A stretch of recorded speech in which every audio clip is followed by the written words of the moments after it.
Without wasting any of your time, I just want to dive straight into this strategy that I use to generate over 6 figures for a client with only one SignTrain setter on a commission basis, so you can pretty much do the same.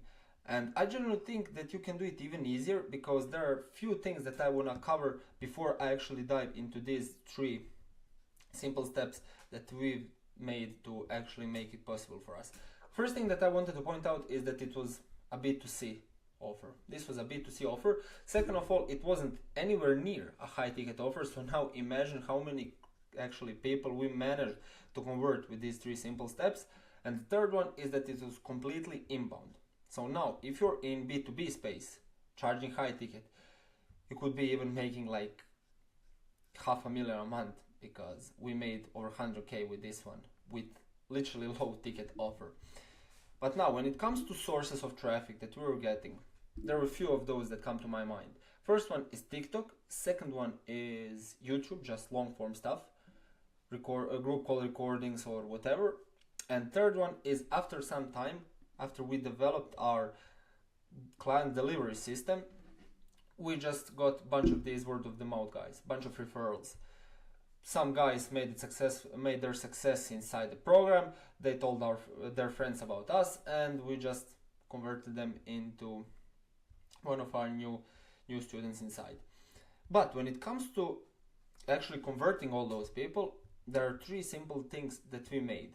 First of all was getting familiar with ideal client profile.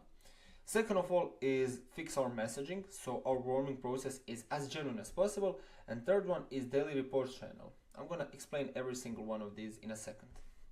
When it comes to ICP structure, since it was a B2C program, there are a few boxes that we needed to tick besides them being financially qualified. First of all, men only. They needed to be men. Even though someone might say, oh, it's politically incorrect, I generally don't give a fuck, because realistically speaking, with men, you can be as real as possible. If they're not working, if they're slacking, you can just say, bro, sort your shit out and get back to work, because no one is gonna be working for you. If you want to get some results, you need to be the one to actually acquire those. You need to acquire those dreams through hard work. Second of all, they needed to be working a 9 to 5.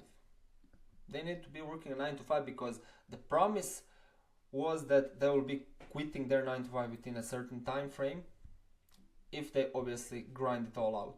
Then the third of all was self-improvement. They needed to be on a self-improvement journey. The reason I'm saying that is because we believe that the person who wants some success, let's say financial success, if someone wants to make 10K a month, they need to become the person that deserves those numbers first. And whatever your offer is, or if you have a setter working on that offer, you need to make him familiar with your ICP, with your ideal client profile. Give him actually you can make a worksheet. Make a worksheet with qualities, both tangible and some personal qualities that you're looking for in your ideal client avatar, and just make your setter familiar with it. When you make your setter familiar with it, he can adjust his process to that specific target audience. He can become a master of it. You'll be able to track KPIs and SOPs easier, and just in general, the warming process I'm going to cover in a sec is going to be way more efficient. He's going to be booking way more calls for you. Way more calls than if he was just blindly following the script without actually knowing any single insights about your ideal client profile. Then when it comes to messaging, after we got familiar with ideal client avatar, we just started optimizing our scripts and adjusting our scripts so it sounds as genuine as possible. Like I said earlier, warming process with B2C needs to be way more genuine than in B2B, because in B2C you just need to awake their emotions before actually proceeding with any calls, because realistically no one is going to be hopping on a call with some stranger. So when it comes to warming process, obviously there come, I would say, few things more financial based. You get me? When it comes to finances, their budget, how much they would, no, actually that's the third thing. Their budget is third thing. First thing was just their goal. Second thing was obviously the pain that's actually stopping them from reaching that goal. And third one was the budget they'd be ready to, the funding they would be ready to kind of invest into reaching or fixing those pain points and reaching those goals. So those were few of them. And when it comes to your specific offer, obviously if it's a B2B, once again, which is way more profitable, I don't think this is going to be anywhere as efficient as this was with B2C, because B2B people are just aware that you're ultimately trying to sell them something. One quick insight here. When it comes to B2B, I would advise you to tell your setter that he should just, I wouldn't say be as direct as possible, but he shouldn't kind of try to find a way around the prospect, because they're gonna read right through it. They're gonna know exactly what your setter is trying to do. Book him in, set him for a sale, and sold him something just for the sake of selling. Because with me personally, if a business owner is gonna come to me with some proposition, I'm just gonna say, bro, if you're gonna sell me, just sell me. I don't have time for these robotic conversations. I know the game, you know the game. I'm a busy man, you're a busy man. Just get straight to the point, because if I like the sound of it, if I see myself doing so, I'm gonna invest no matter the price point. And that's something that you should also be doing in a B2B space. Then, when it comes to daily reports channel and Pro CRM machine, those two things are closely related one to another. Every single day, at the end of each day, we just had the daily report channel implemented with all the things that setter has done throughout that day. First, inbounds replied. Second, conversations progressed to VSL. Third, VSL to calendar sent. Fifth or fourth, booked calls, and fifth, closed calls. So those five. Yeah. First one is inbounds replied, just to repeat. Second one is VSL sent. Third one is calendar sent, booked calls, and closed calls. Those five. And by doing so, by having that daily report channel implemented, we were managing to get the direct insights on how many calls or closes should come from exactly how many messages. And from there, if let's say people got to the VSL part, they didn't watch it, or they watched it but they weren't hopping on a call with us, that means that VSL needs to be fixed, and it means that it isn't serving its purpose, right? And from there, we have direct proof that the VSL is actually a bottleneck inside our sales process. Then, something that also helped us realize such a thing was Pro CRM Machine. In Pro CRM Machine, there are things like statuses. There are multiple statuses chronologically ordered from positive reply to qualified to VSL to calendar sent to booked to closed.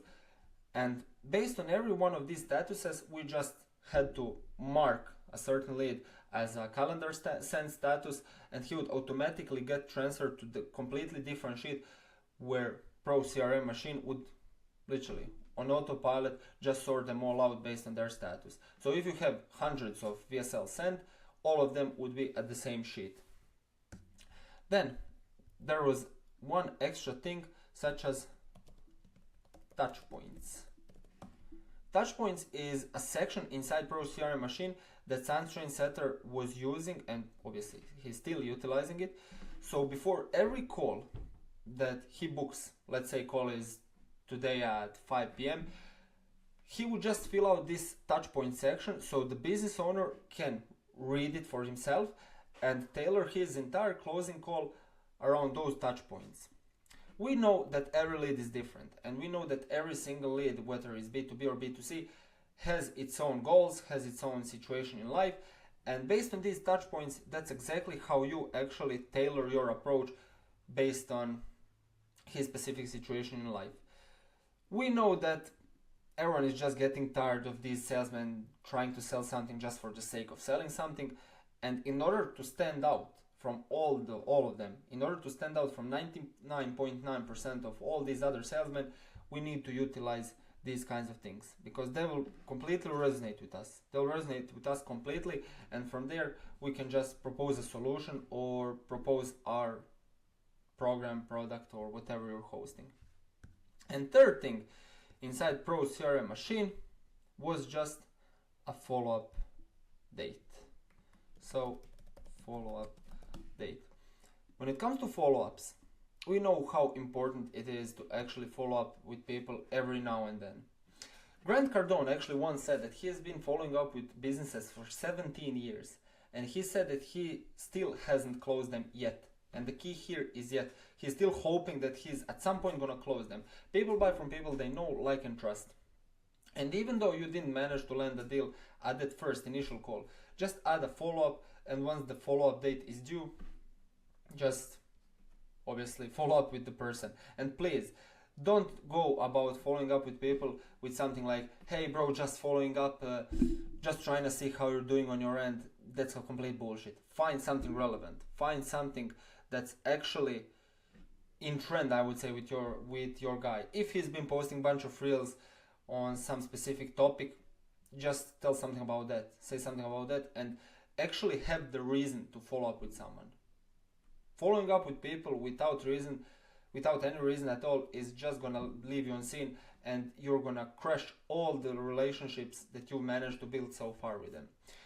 And what I want to point out with follow-ups in this Pros CRM machine is that inside, when the follow-up date is due, it just goes green. An entire bracket goes green, notifying you that today is follow-up date when you need to do it, right? And tomorrow, if you maybe forget to do a follow-up, and if you forget to mark it, it's gonna go red, literally notifying you like it's urgent. Okay, here's an urgency. You need to do follow-up as soon as possible because follow-up date has passed, right? And those are a few things that actually helped us. Once we all combined it, it helped us book nurtured leads ready to buy. Why am I saying that? Because when we got familiar with ICP structure, we managed to fix our messaging specifically based on our target audience. And then by keeping the track of every single lead in our pipeline, we actually stood out from everyone else. Because keep in mind that, let's say you have someone, if you're into B2B space, and you have someone that's looking to scale his company from 10K a month to 20K a month.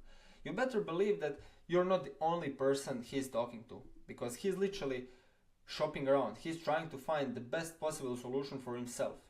So if you don't manage to stand out properly from all the other guys, you better believe me that he's gonna go with someone else. He's gonna invest into some other coach, into some other mentor, into some other program, and you're gonna get left barehanded pretty much. Which is exactly why utilizing all these things and combining them all together will make you stand out, and it will make all those people go with you instead of with anyone else. And yeah, when it comes to pre-call report, that's something that Sunshine Setters also utilize. Before every call, it's actually slightly related or closely related with these touch points. Before every call, there's a pre-call report channel where you just let the closer or your business owner, your client know about those touch points that you've covered in the Pro CRM machine, in the Pro CRM touch point section. And then when he has the pre-call report, once again, he can tailor his entire approach based exactly around that. And what we managed to do with all these things is close the deals, scale closing rate, and scale an entire company. You see these little dollar signs here. That's how we actually felt when we managed to do and combine all of these things. So yeah, to be honest, this was like a completely short video, I think, specifically meant only for inbounds in this case. But when it comes to outbounds, I don't think it's any different besides your traffic source. You're not gonna be getting people coming to you, but you need to create traffic out of thin air, whether that's through cold outbound or paid ads or some form of email marketing, whatever. But this foundation stays the same. This is like a backbone that you need to utilize and master in order to actually book those nurture leads ready to buy. Because once again, just to finish the video off with this one, I want to remind you that if someone is looking to scale his company, once again, you better believe that you're not the only person he's talking to. And whenever you're talking with someone, just keep that in mind and try to predict your competitor's next move. Once again, chess game. I don't know if you've seen my video on IG, but everything is chess game. Try to get ahead of your competitors, and that's how you win long term. Thanks for watching the video. Subscribe if you'd like, and cheers. See you in the next video. Keep grinding.